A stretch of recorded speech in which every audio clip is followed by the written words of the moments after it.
올 여름에는 너무 비가 오는 것 같아요. 너무 비가 와가지고, 정말 저도 이렇게 단독주택에 살기 때문에 비만 오면은 뭐 뚫어야 할 때도 많고 아주 걱정이 많아요, 항상. 근데, 이 수해에 정말 고통받는 국민 여러분들과 정말 마음을 같이 하면서 그분들을 위로하는 뜻에서 오늘 강의를 또 재밌게 시작해 보겠습니다. 최근에 제가 엊그저께 신문을 보다가 좀 느낀 문제가 있어서 말씀을 드리려고 하는데, 달라이라마가 한국에 오고 안 오고가 중요한 건 아니에요. 그러나 최소한 우리 민족이 우리가 경제 발전을 하고 우리나라가 이렇게 훌륭한 나라가 지금 되려고 노력을 하는 이 마당에 지금 달라이라마가 우리나라에 못 오는 것은 순수하게 중국의 입김 때문이거든요. 중국이라는 눈치를 보기 때문에 못 온다 하는 건데, 왜 우리가 중국의 눈치를 봐야 되느냐 하는 문제는 복잡한 문제가 있겠죠. 근데 거기에 대한 가장 큰 문제는, 우리가 분명히 지금 중국의 속국이 아닙니다. 지금 우리가 중국의 식민지가 아니죠. 그래서 중국에서 하라는 대로 해야 할 이유가 없는 나라예요. 그런데 문제는 아마도 가장 큰 문제는 중국이 우리나라에게 압력을 가하는 수단으로서 가장 중요한 무기는 아마 통상 이런 경제적인 이유가 될 겁니다. 그죠? 최근에 마늘 협상이라든가 이런 문제를 놓고 우리 농민들도 상당히 슬퍼하고 그랬는데, 결국은 제가 말씀드리는 것은 우리나라가 잘 사는 나라가 된다는 것이 결국 점점 잘 살아질수록 주체성을 잃어가는 나라가 되면 곤란하다. 그죠? 잘 살기 때문에 이게 더 비굴해져야 된다. 무슨 말인지 아시겠습니까? 만나고 싶은 사람도 만나고 부를 사람도 부르고, 우리 주체적으로 일본에는 수십 번을 가도 아무 말을 중국이 아무 말을 못 하는데, 왜 우리나라는 그저 김포공항 경유하는 것까지도 중국 눈치를 보면서 거절해야 되느냐? 이게 나라 꼴이 되느냐? 달라이라마가 오고 안 오고 이게 중요한 거 아니라 그 말이에요. 그러나 우리나라가 왜 점점 이렇게 되어가고 있는가 하는 것이 나는 걱정이다 이거예요. 걱정이다 이거예요. 지난번에도 말씀드렸지만 어떻게 우리가 시달다라는 사람을 이해를 하느냐. 근데 저는 지금 세계 문명의 4대 성인이라고 우리가 어렸을 때 공자, 그리고 힐압의 소크라테스, 그 다음에 또 시달다, 그 다음에 예수, 이 네 사람을 우리가 항상 세계 문명에서 이 4대 성인이라고 해서 우리가 배워왔는데, 저는 이런 4대 성인이다 이런 사람들을 이렇게 대단하게 생각하는 사람이 아니에요. 대단하게 생각하는 사람이 아니고, 그 사람이 최소한 인간인 한에 있어서는 인간일 뿐이다라고 생각해요. 그 사람이 아직 인간이 아니라면 모르지만, 그렇지 않겠어요? 역사에서 여기 내려와서 살아있은 동안에는 어차피 밥 먹고 똥 싼 사람들이요. 그렇잖아요? 그리고 최소한 나같이 생각하는 사람들일 거고, 우리와 같이 항상 생활하면서 하여튼 살면서 생각하는 사람들이다 이거야. 그것이 성인의 모습이면 틀림이 없고, 그 중에서 우리가 생각지 못한 뛰어난 생각들을 해서 우리가 살고 있는 이 문명의 어떤 가치관을 그분들이 틀을 주었다. 거대한 틀을 줬고 그걸 형성했다 하는 데서 우리가 그들을 존경하는 것인데, 그렇기 때문에 제가 이 교육방송에서 이 시달다 강의를 할 수 있는 것도 제가 무슨 불교도 입장에서 불교 선전을 하려고 이 강의를 하는 게 아니에요. 그렇기 때문에 우선 1차적으로 우리가 생각해야 할 것은, 시달다를 얘기하기 전에 뭐냐면은 이거는 역사적 시달다다 이거예요. 종교적 어떠한 교리를 만든 교주에 대한 존경심에서 난 시달다를 쳐다보는 게 아닙니다. 단지 역사적으로 나와 같이 살았던 어떠한 개인이 인도 어디 있었다면 그 사람이 과연 어떤 사람이냐, 한번 가서 만나도 보고 싶고, 가서 악수도 해보고 싶고, 가서 또 토론도 해보고 싶고, 그렇다 그거예요. 그렇죠? 그런데 이 역사적 시달타, 그러니까 이 히스토리컬 시달타라고 하는 거는 이 히스토리컬 묻다라고 하는 지금 이거는 상당히 그 연구가 그렇게 치밀하지를 못해요. 역사적으로 20세기 신학의 주류라는 건 역사적 예수. 그러니까 그러니까 예수도 분명히 저 유대 땅에 살았던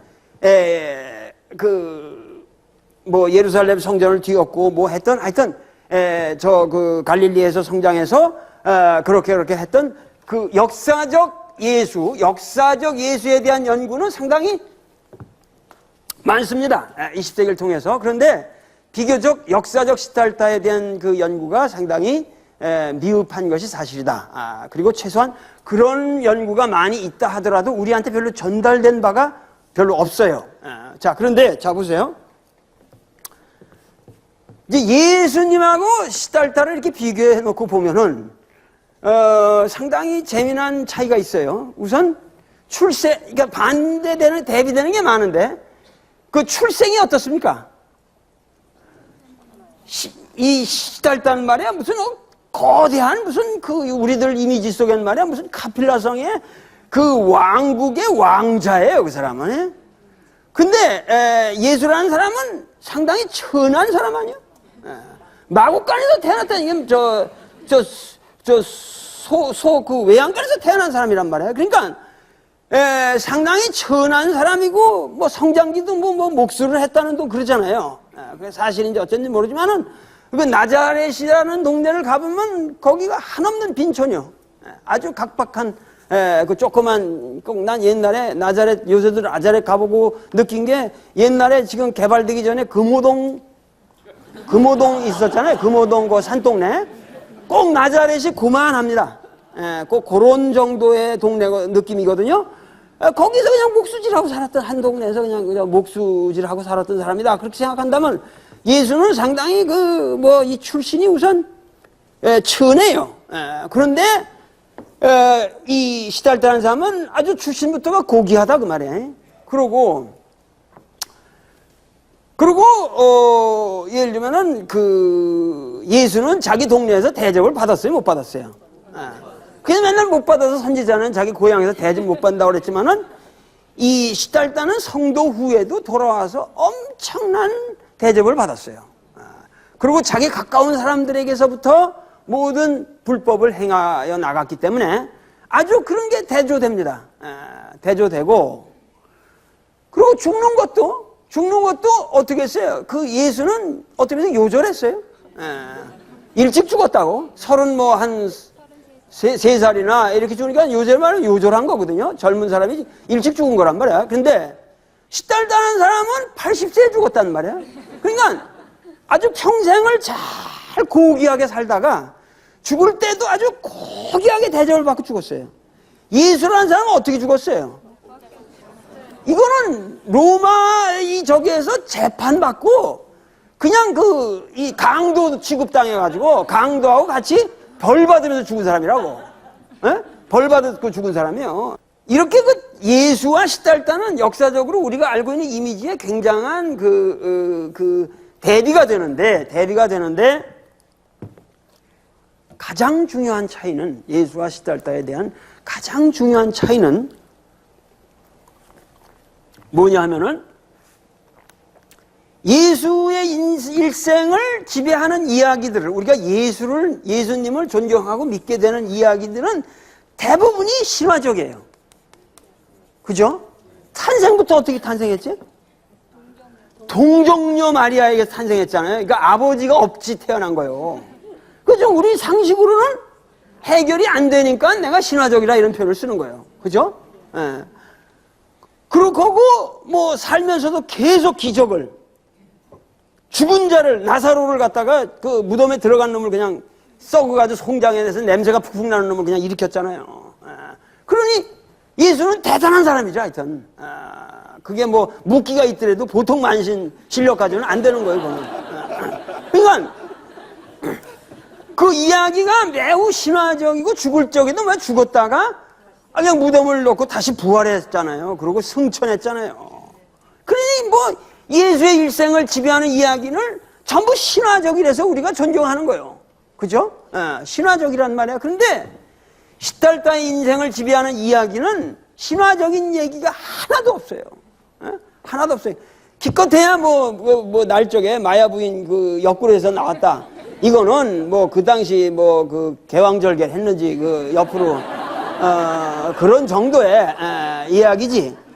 그게 무슨 엄마가 없다는 것도 아니고 아버지 엄마가 다 이렇게 해가지고 낳았고 그리고 전혀 없단 말이에요. 그리고 이 양반은 그렇게 성도를 했다 그렇게 한 후에도 예수도 마찬가지죠. 예수도 성도를 한 시점이 있어요. 그게 언제냐면은 광야에 나가서 40일간 사탄과 시험을 견뎌내면서 그때 뭔가 자기 나름대로 확고한 그 하나님의 아들로서의 자각을 가지고 그 이스라엘 민족을 구원하고 인류를 구원해야겠다는 어떤 자각을 얻게 된 거란 말이에요. 그러니까 성도의 시점이 있어요. 그리고 성도의 시점 이전에 예수나 시달타나 다 그 사탄, 여긴 마라라고 하고 여기서 사탄이라고 하지만 사탄과 마라의 유혹을 받은 것도 똑같아요. 그죠? 그런데 성도를 하고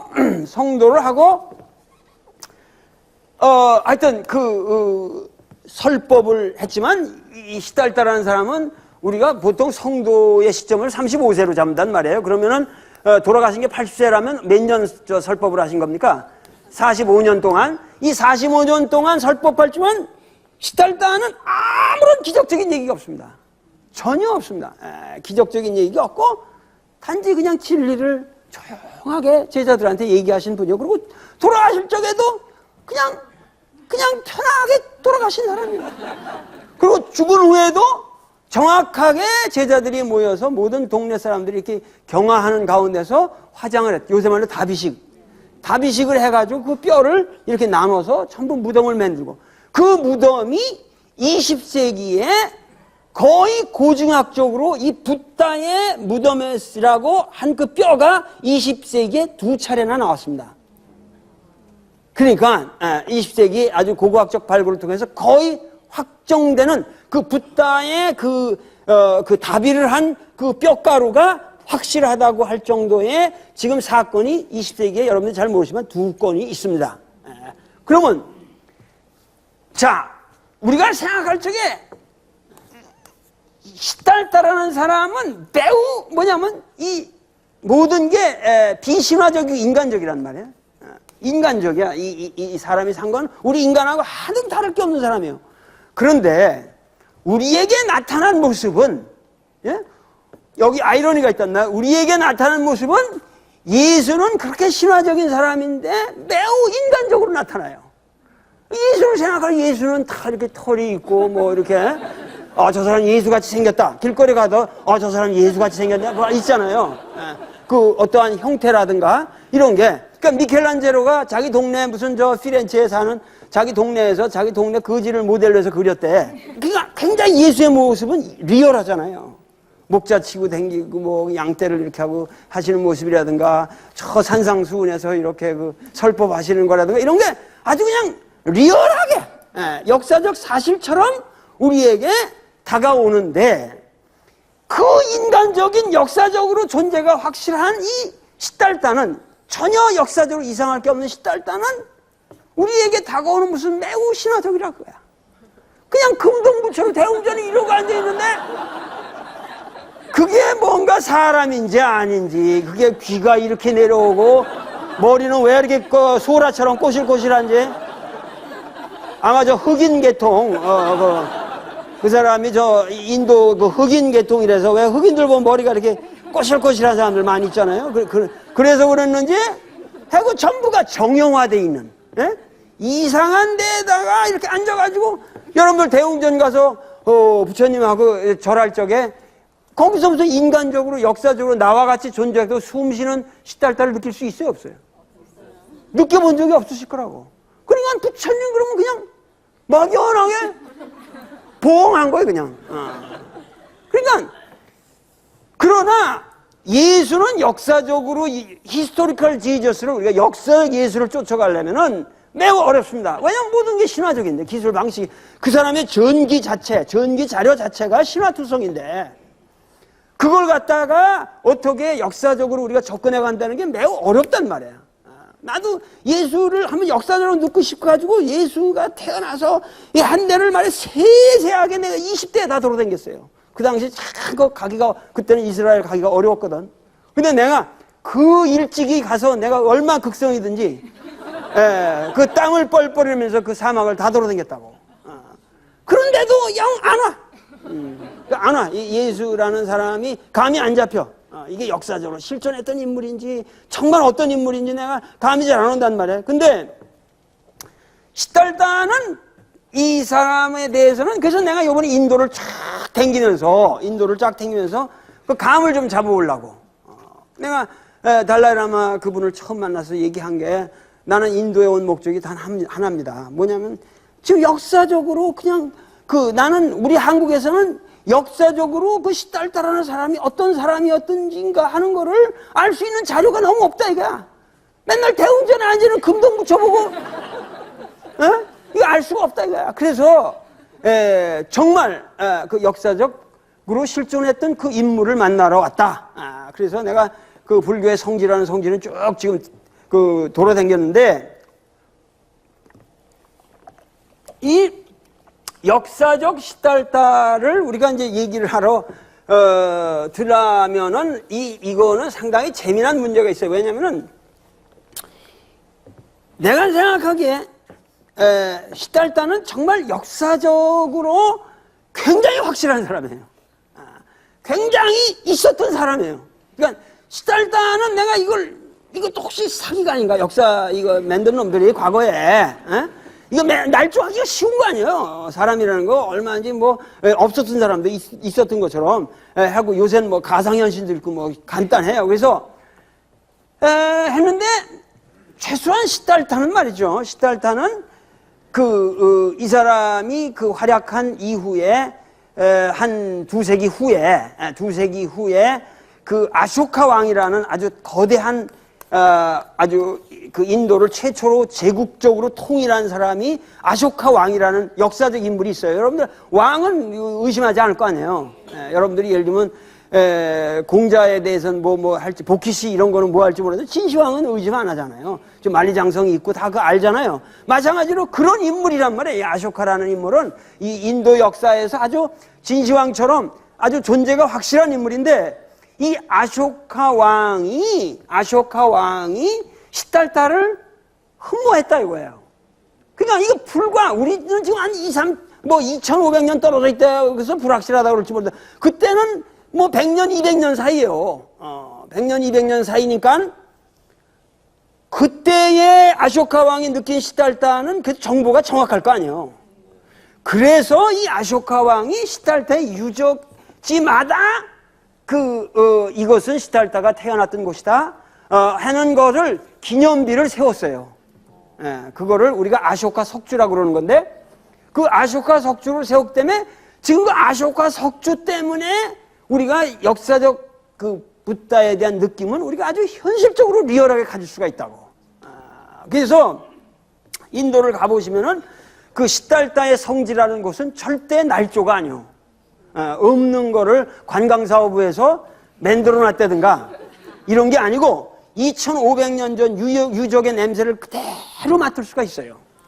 그만큼 역사적 시달다는 리얼하다 그거예요. 그 사실을 가지고 우리가 얘기를 해 들어가자 그 말이에요. 시달다가 태어난 데를 우리가 카필라 성이라고 그러잖아요. 그 카필라 성이라는 데를 내가 가봤어요.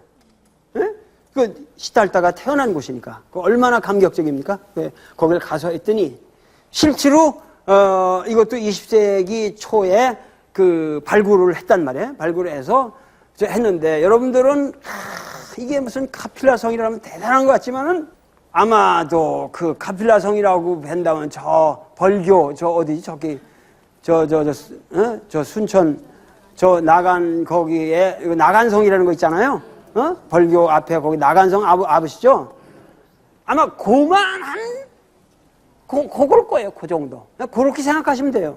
카필라 성이라는 게 그거보다 조금 크겠죠. 조금 커야 400m 되면 조금 길이가 더 클지 몰라. 근데 그 동네에 그 안에 나간성에 사는 제일 부자래 봐야 뭐 이렇게 대단하시겠어요?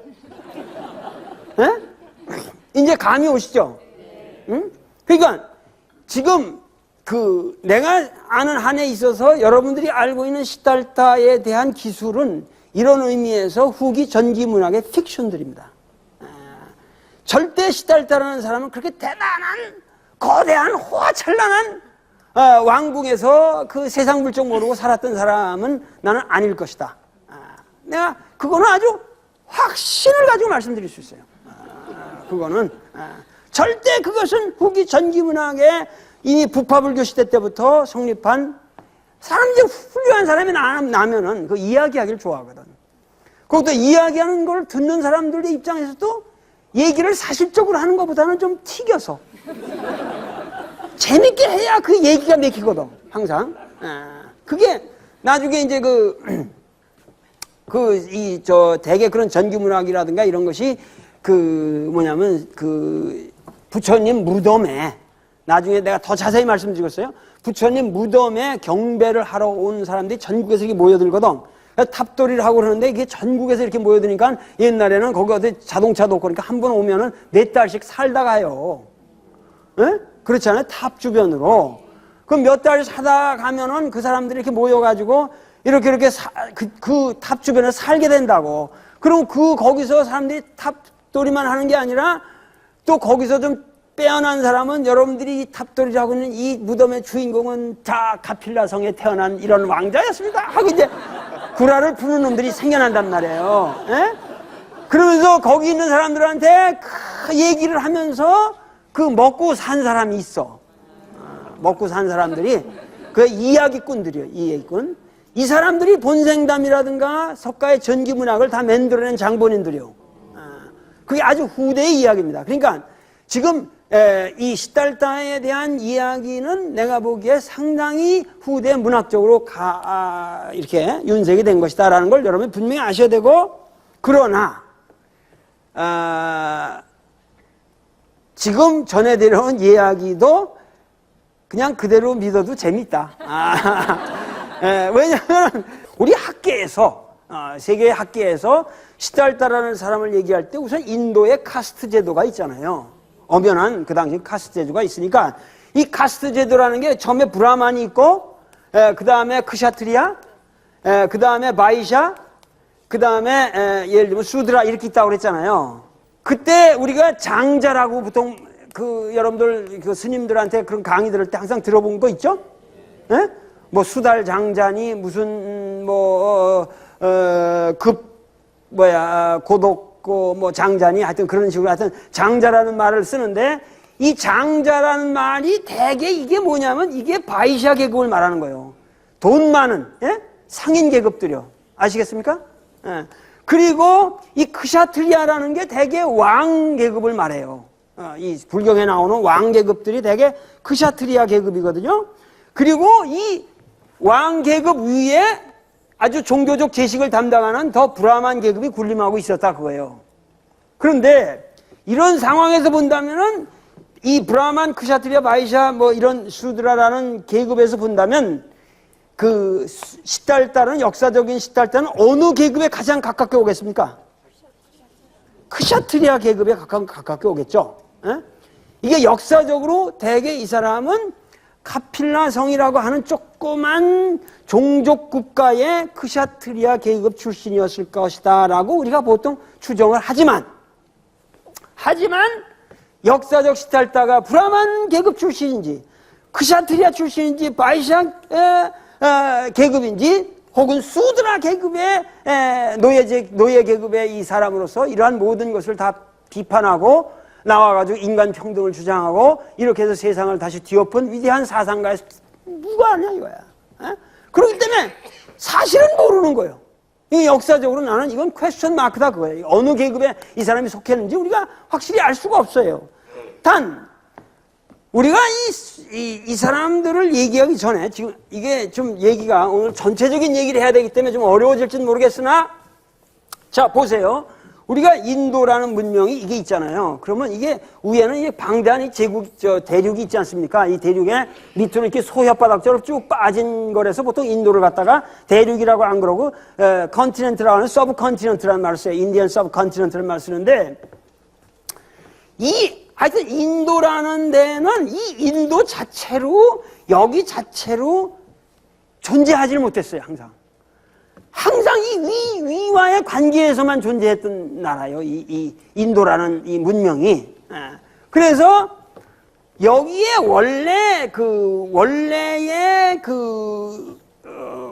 원래 무슨 드라비다족이니 원래 원주민들이 있었다고 생각이 되나? 이 인도라는 문명은 항상 이 위에서 침입자들에 의해서 전 역사가 괴롭힘을 당한 역사예요, 이게. 인도라는 나라는 항상 침입자들이 왔다. 근데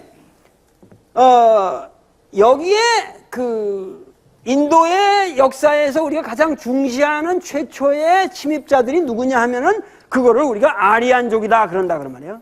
아리안족이다 그래. 아리안이라고 하거든요. 근데 이 아리안이라는 게 지금 우리가 말하는 세계 인종을 갖다가 4대 인종을 나눈다면은 그 코카소이들, 그러니까 소위 말해서 코케이션, 그러니까 소위 우리가 말하는 이렇게 귀골이 장대하고 이게 코가 이렇게 부뚝하고 이렇게 허옇고 이런 거대한 코케이션, 이 서양 사람들, 우리가 서양 사람들 그러실 때 그 서양 사람들의 전형이 지금 코케이시안이라는 거예요. 근데 이 사람들이 대개 어디가, 그러니까 이것도 지금 전혀 모르는 학설이나 저 꼭대기 카스피 바다라는 거 있잖아요. 이 카스피 바다 꼭대기에 어디서부터 유래한 민종족이라고 그래요. 그런데 이놈들이 이쪽 서유럽 쪽으로도 진출을 하고 이렇게 내려온 거예요. 이란 이쪽을 거쳐가지고 이렇게 들어오기 시작했다는 거죠. 그래서 예를 들면은 저쪽 히틀러 같은 사람은 독일 민족이야말로 아리안의 정통이다. 그래가지고 딴 민족들은 다 이게 우리 아리안만 우수한 민족이고, 이거 특히 유대놈 같은 놈들은 이거는 아리안에도 끼지도 못하는 사람들이니까 이 종족은 다 없애버려야 한다. 그렇게 해가지고 그 열등한 놈들을 다 없애버려라. 근데 사실은 유대 민족이 워낙 우수하고 그렇게 영리하고 훌륭한 인물들이 많으니까 그렇게 쓸어버리려고 했던 거란 말이에요. 그러니까 거기에도 아리아니즘이라는 게 있고, 근데 이 아리안족이라는 게 내려와가지고, 그러니까 이 사람들이 갖고 온 그 언어를 우리가 산스크리트라고 그래요. 산스크리트라고 그런단 말이에요. 그러니까 지금 우리가 불교의 원전이 되는 그 그러니까 아리안족의 언어를 우리가 산스크리트라고 그러는데, 이 산스크리트라는 것도 그 당시에는 다 말했던 말이에요. 그냥 말했던 말이거든요. 그런데 이게 아주 격변화가 심하고 아주 이 변화가 심한 언어예요. 근데 이 산스크리트라는 언어는 아리안족의 언어이므로 지금 뭐냐면 이 서양 언어의 소위 인도 유로피안 랭귀지라고 하는 그 서양 언어의 가장 조형적 형태라고 여겨지는 언어예요. 그러니까 그 영어의 가장 근원을 우리가 따지고 올라가면은 산스크리트로까지 올라간다고요. 그러니까 우리가 지금 시달타를 생각할 적에 우리 동양 사람으로 생각하면은 여러분 큰 오해라 이거야. 이 아리안족의 문화라고 하는 것은 근원적으로 이 서양 문화예요. 서양 문화거든요. 이 사람들이 인도를 와서 지배하면서 이쪽 인더스강 주변으로 정착을 하기 시작해요. 여기에 원래 있던 하라판 문명이라든가 이런 거를 다 멸망시키고, 그러니까 그 멸망이 아리안족의 침공에 의한 거지 않은지도 여러 가지 학설이 있으나, 하여튼 이쪽 지금 파키스탄 이쪽으로 해서 이쪽으로 그 동인도 여기 어디 서북인도 쪽으로 이렇게 하다가 이 사람들이 여기서 이제 상당히 오랜 세월을 살다가 점점 동진을 합니다.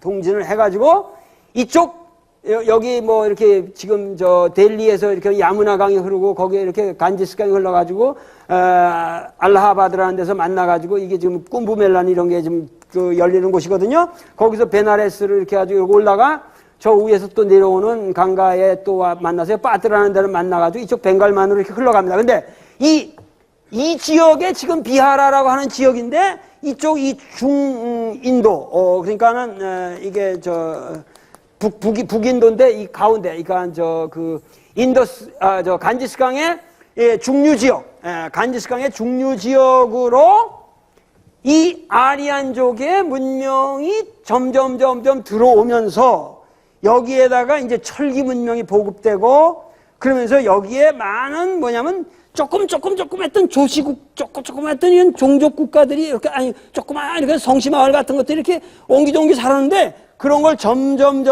통합해 가면서 이 아리안족들이 이렇게 침공에 들어오면서 여기에 엄청난 사회 변화가 일어나요. 아시겠죠? 그러면서 그것이 부족 국가로 통합됐다가 이 부족 국가가 점점 싸움을 하면서 대국으로 이렇게 통합됐다가 나중에 대제국으로 발전해 가는 과정에 지금 아까 그 최초로 이 인도 전역을 통괄한 최초의 인물이 아까 아쇼카라는 인물이란 말이에요. 그것이 우리가 마우리아 왕조라는 거거든요. 마우리아 왕조 꼭 진시황 시대랑 겹쳐요. 아쇼카 왕과 이 진시황 시대가 되게 거친단 말이에요. 그러니까 세계 문명이 독자적인 출범을 했지만은 되게 이렇게 그 형성돼간 그 세계 문명의 조류가 비슷하다 그 말이에요. 응? 그런데 이거 그러니까 중국에도 이제 뭐냐면은 진시황이 중국을 통일하기 전에 뭐가 있었죠? 전국이라는 거 있었죠? 그것은 어느 중심이죠?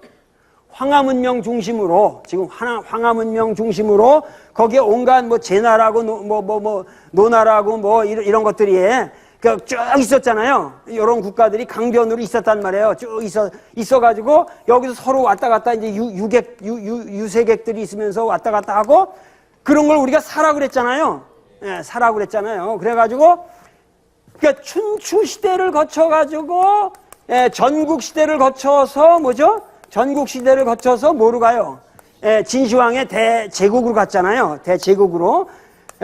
이런 거나 마찬가지로 이 간지스강 중류 지역에 이런 변화가 비슷하게 일어나고 있을 때란 말이에요. 그런 주변에 거의 그 춘추 전국의 이런 사이 느낌의 시대가 붓다가 살았던 시대예요.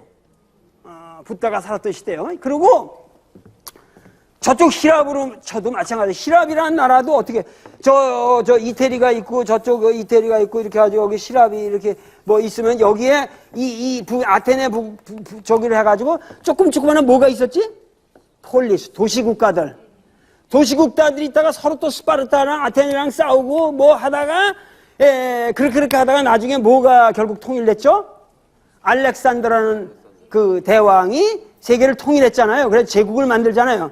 그러니까 이게 전부 세계사가 같은 방향으로 나가고 있을 때예요.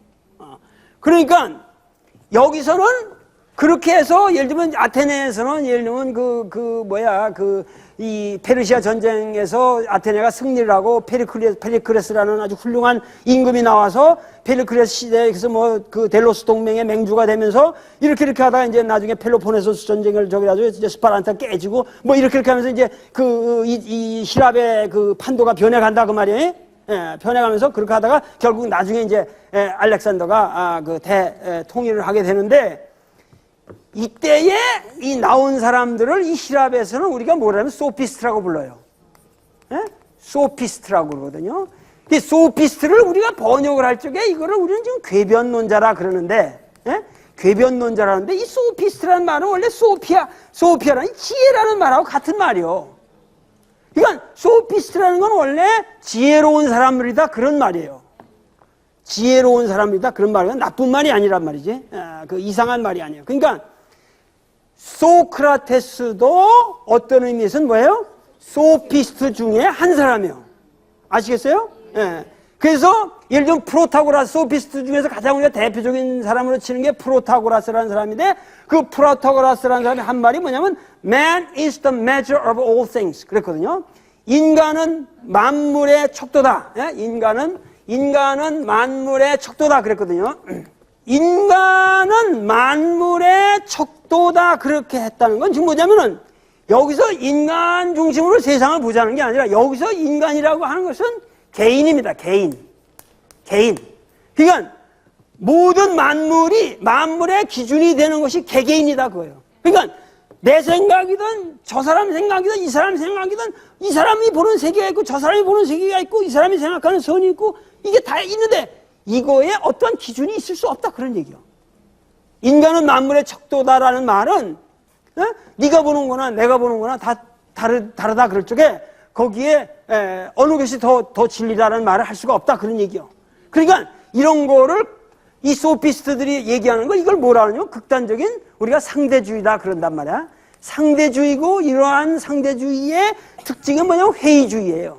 모든 걸 절대적인 진리가 없으니까 회의할 수 있잖아요. 모든 건 회의주의죠. 그럼 회의하고 상대주의적인 성격이 있고 이 사람들은 진리의 절대적인 기준을 믿지 않고 그렇지만은 이 사람들은 매우 모든 인간의 문제에 대해서 기존의 모든 통념을 깨는 날카로운 비판과 지혜로운 시각을 가졌던 사람들이다 그 말이에요. 그래서 기존의 가치관을 다 뒤엎어요. 나가거든요. 그런 식으로 중국에서는 이 사가 많이 나오죠. 이 사라고 하는 계급이 많이 나오면서 이 유세객들이 나오고 공자도 이 중에 하나죠. 전 세계를 그 당시에 제국들을 유랑하면서 거기서 진리를 설파하고 그러면서 그 유세를 했던 사람이란 말이에요.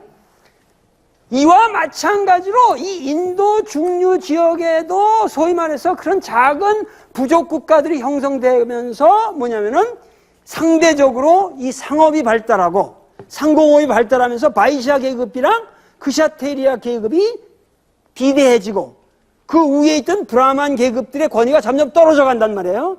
그러면서 이 사람들의 그 후원을 얻어가지고 세상을 유세하던 사람들이 많이 생겨났다고. 이 사람들을 우리가 뭐라고 부르냐면 사문이라고 불러요. 사문. 지금 여러분들 사문 그러면 스님이라는 말로 오해를 하는데 원래 사문이라는 말은 불교 이전에 있었던 인도학의 용어예요. 그것을 슈라마나라고 그러는데 이 슈라마나라고 하는 이 사문, 이 사문이라고 하는 이 사람들이 자유롭게 유세를 하면서 진리를 설파하는 거예요. 진리를 설파하고 거기에서 모여든 사람들로부터 돈을 받아. 그러고 먹고 살아. 아주 전문적인 아주 프로페셔널한 티처들이에요. 그래서 진리를 추구하는 사람들, 그러니까 그 사람들을 중심으로 해서 사람들이 모이게 되잖아요. 그럼 그 집단을 형성해서 같이 걸식을 하고 다니고 그래. 그거를 쌍가, 승가라고 그랬어요. 그러니까 쌍가라는 말은 불교 용어가 아니에요. 이거는 쌍가라는 말은 이게 승가라고 우리가 지금 승가대학 그러지만 이게 그러니까 그거는 이미 붓달 때 이전에 인도 당시에 하나의 보편적인 현상이었다고 말해요. 그래서 불경에도 뭐냐면 육사외도라고 그래서 당대의 불타 시대 이런 많은 슈라마나들이 기술돼 있어요. 예를 들면 인간의 몸이라고 하는 것은 이 인간 존재라고 하는 것은 다 이게 오온에 집적되다. 예를 들면 뭐 지수화풍 뭐 이런 것들이 여러 가지 모여서 이렇게 모여서 된 거다 이거야. 지수화풍 이런 것들이 원소들이 모였다. 그러면서 얘기를 하는 게 내가 사람을 칼로 찔렀다 이게 푹. 푹 찔렀단 말이야. 여기에 도덕적 책임이 있을 수 없다. 설법을 이렇게 하는 거야. 왜? 그 지수화풍의 간격을 약간 좀 넓혀놨을 뿐인데. 찌른 놈도 지수화풍이고 찔리는 놈도 지수화풍인데 이런 행위가 조금 그 간격을 넓혀놨다고 한들 그게 뭔 잘못이냐. 극단적인 유물적인 그러니까 어떤 물리적 사태를 도덕적인 책임과 연결시키지 않는 그러니까 이런 사람들은 업도 부정하고 윤회도 부정하고 업이나 윤회 이건 다 브라만들이 우리를 속이기 위해서 만든 가짜 이론들이다 이거예요. 이게 찰바크라는 그 당시 유물론자들의 이론들이란 말이야. 그러니까 인도는 이런 많은 사람들이 나와서 활약을 했던 시대란 말이야. 그러면은 우리가 역사적 붓다는 카필라성을 운운하기 전에 이러한 뭐냐면은 시달다가 아까 우리가 누구지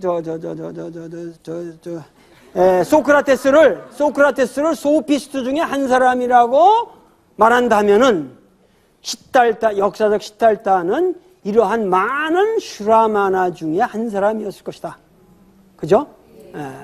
많은 슈라마나 중에 한 사람이었을 거다. 근데 그런 사문의 한 사람으로서 어떠한 그들을 뛰어넘어서 위대한 어떠한 정신적인 운동을 일으켰던 역사적 어떤 인도 청년, 그 한 35세에 깨달았다는, 나보다 젊은 시절에 깨달았는지는 모르겠으나 그런 정도의 사람이요.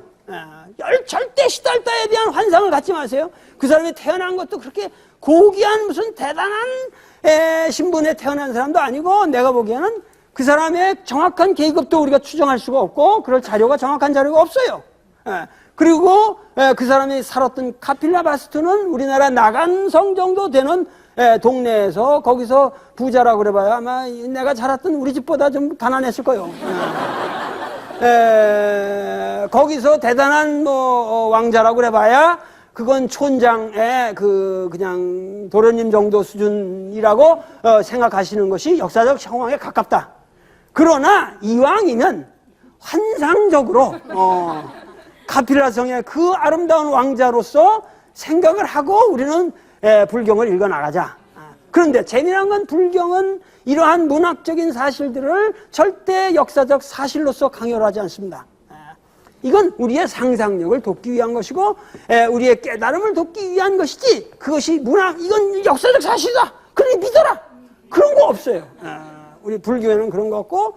그리고 이 불타라는 사람은 제가 확실하게 말씀드리지만 뭐냐 하면은, 이 사람이 나중에 깨달았다 그러잖아. 조금 내일 말씀을 드리겠지만은 이 보리수 밑에서 깨달았다. 그럼 깨달았다 그래서 우리나라 사람들은 말이야, 요새 저는 뭐 깨달았다 그러면 나서 도 닦고 산에 가서 이제 깨달았어. 깨달으면 나는 이제 깨달았다 전파를 해야겠다. 그래서 교주가 되고 뭐를 종교를 만들고 그래요. 이게 추저분한 일들이에요.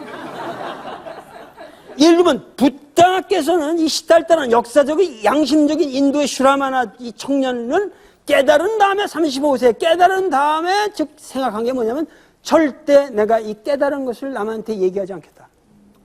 왜? 남한테 얘기해봐야 이해될 그런 성질의 것이 아니기 때문에. 이 사람은 종교를 만들려고 그러는 사람도 아니고, 아시겠어요? 절대 종교를 만들려고 그러는 사람도 아니고, 이 사람이 죽을 적에 이 사람이 인멸하면서도 나중에 뭐냐면은 무슨 내가 후계자를 맺는다.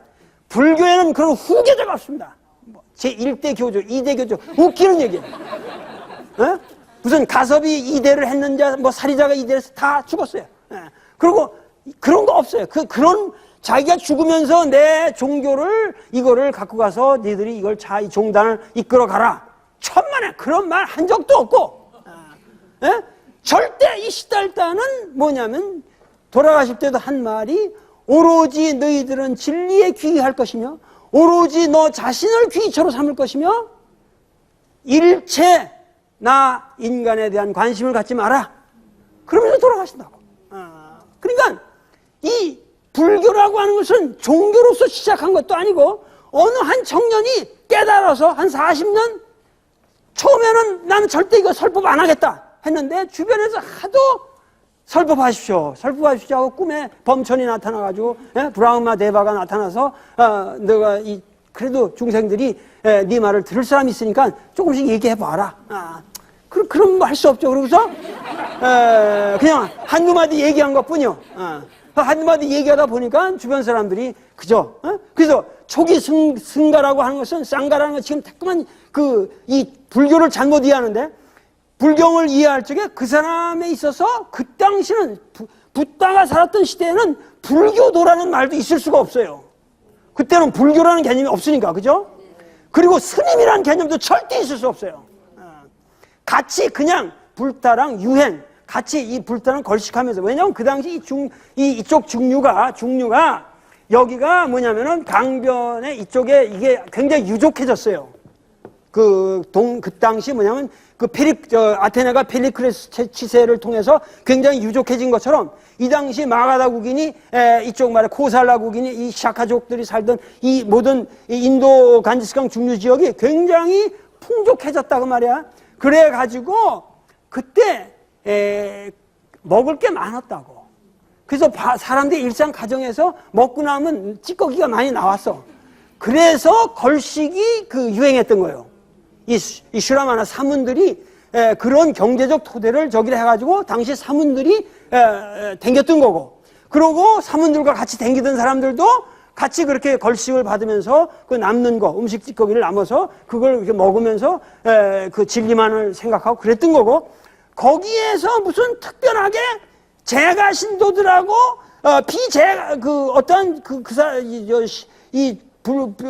시달타를 따라다니는 사람하고 특별한 구분이 있었던 것도 아니요. 그러니까 붓다의 시대의 초기 설법은 그냥 인간에 대해서 한 말이지 비구나 비구니들을 향해서만 한 얘기가 없단 말이에요. 그런 얘기가 없어요. 그러니까 이게 벌써 초기 불교 경전에 들어가면 비구와 비구니들을 향해서 얘기하는 것들로 다 돼 있거든요. 그것은 벌써 후기 부파불교 시대 때 성립된 경전으로서 왜곡된 경전들이요. 이미 원래의 붓다의 모습을 전하는 얘기는 아니라고 여겨지는 게 지금 현대 아주 발달된 불교학들의 정설입니다. 그러니까 이런 거를 우리가 생각해 볼 적에 결국 이 시달타라는 사람의 위대성은 아주 소박한 하나의 인간일 뿐이고, 그리고 평생 이 사람이 설한 것은 그저 우리가 알아둘 수 있는 진리밖에 없고, 그리고 태어나서 죽고 나서도 모든 사람들에게 진리 이외에 아무것도 남긴 게 없는, 시달타는 종교를 남긴 사람이 아니에요. 조직을 남긴 사람이 아니에요. 그렇기 때문에 오로지 법, 그걸 우리가 다르마라고 그래요. 저 인도말로 담마, 발리어로는 담마라고 하고, 이 담마 오로지 법만을 이 세계에 남기고 간 사람이다. 이렇게만 기억해 주세요. 아시겠습니까? 감사합니다.